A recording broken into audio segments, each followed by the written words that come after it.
আসসালামু আলাইকুম ওয়া রাহমাতুল্লাহি ওয়া বারাকাতুহু।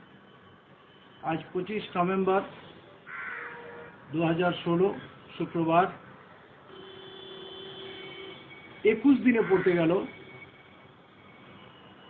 রাজারহাট আলিয়া বিশ্ববিদ্যালয়ের ছাত্র আন্দোলন এবং 21 দিন ধরে লাগাতার তারা ভিসি এবং রাজ্য সরকার শিক্ষামন্ত্রীর দৃষ্টি আকর্ষণ করার চেষ্টা করছে যাতে তাদের কথাগুলো কেউ শোনে। কিন্তু অত্যন্ত দুঃখের সঙ্গে জানাচ্ছি এখনো পর্যন্ত শিক্ষামন্ত্রী, ভিসি, রাজ্য সরকার কেউ ছাত্রদের দিকে চোখ তুলে তাকায়নি, তাদের কথা শোনার চেষ্টা করেনি। কিন্তু কেন? এবং বিশেষভাবে কলম পত্রিকা একটা অপপ্রচার চালানোর চেষ্টা করছে যে ওখানে অরাজকতা চলছে, ওরা পড়াশোনা নষ্ট করছে, শিক্ষার পরিবেশ নষ্ট করছে। এটা মিডিয়ার ভূমিকা নয়, কিন্তু ওদের যে সুনির্দিষ্ট দাবি সেটা মানুষের কাছে, সরকারের কাছে তুলে ধরার কাজটা কলম করলো না। আমি একটু দৃষ্টি আকর্ষণ করতে চাই এবং আপনাদের দৃষ্টি আকর্ষণ করতে চাই, সরকারের দৃষ্টি আকর্ষণ করতে চাই যে আলিয়া বিশ্ববিদ্যালয়ে যে মাইনরিটি স্ট্যাটাস যেটা 2007 সালে বিধানসভায় পাস হয়েছে সেটা হরণ করার চেষ্টা হচ্ছে। গত বছর 42 জন প্রফেসর নিয়োগ করা হয়েছে, যার মধ্যে মাত্র 10 জন হচ্ছে মুসলিম এবং 32 জন অমুসলিম।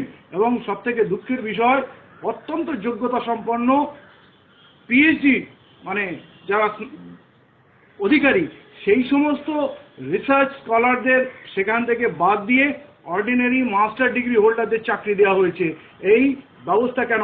তাদের কথা হচ্ছে ইউজিসির নিয়ম অনুসারে সংখ্যানুপাতে সেখানে শিক্ষক দিতে হবে, সেই তুলনায় সেখানে পর্যাপ্ত শিক্ষক নেই, সময়ে তাদের পরীক্ষা হয় না, পরীক্ষার যে প্রশ্নপত্র হয় সেটা মুদির দোকানের ফদ্দর থেকেও খারাপ অবস্থায় থাকে, সেখানে উপযুক্ত বই নেই, ক্লাসরুমে আসবাবপত্রের অভাব আছে এবং রেজাল্ট ঠিকমতো সময় বেরোয় না। এবং পুরো রাজ্য থেকে যে সেরা ছাত্রগুলো এখানে আসে উজ্জ্বল ভবিষ্যতের জন্য, তাদের ভবিষ্যৎ নষ্ট হচ্ছে। এবং এখানে বিমাতৃসুলভ আচরণ ভিসি স্বয়ং ছাত্রছাত্রীদের সঙ্গে করছে। ছাত্রীদের জন্য হোস্টেল তৈরি হয়েছে, তার উদ্বোধন হয়েছে, তার প্রচার হয়েছে, কিন্তু তারা থাকার জন্য এখনো ছাত্রীরা ঘর পায়নি। তাদের বিভিন্ন এলাকায় অত্যন্ত উচ্চ রেটে সেখানে ঘর ভাড়া করে থাকতে হচ্ছে। এইটা কার জন্য? এই আলিয়া বিশ্ববিদ্যালয় কি শুধু সেলফি তোলার জন্য এবং নির্বাচনী প্রচারে কাজে লাগবে, নাকি সত্যি সংখ্যালঘু ছাত্রদের উন্নয়নে কাজে লাগবে? আজকে যে অবস্থা আমরা দেখতে পাচ্ছি যে আলিয়া বিশ্ববিদ্যালয় আগামী দিনে ওই লেডি ব্রাহ্মণ কলেজের চেহারা নেবে, মৌলানা আজাদ কলেজের চেহারা নেবে, যেখানে মুসলিম ছাত্রছাত্রীরা পড়ার সুযোগ পাবে না।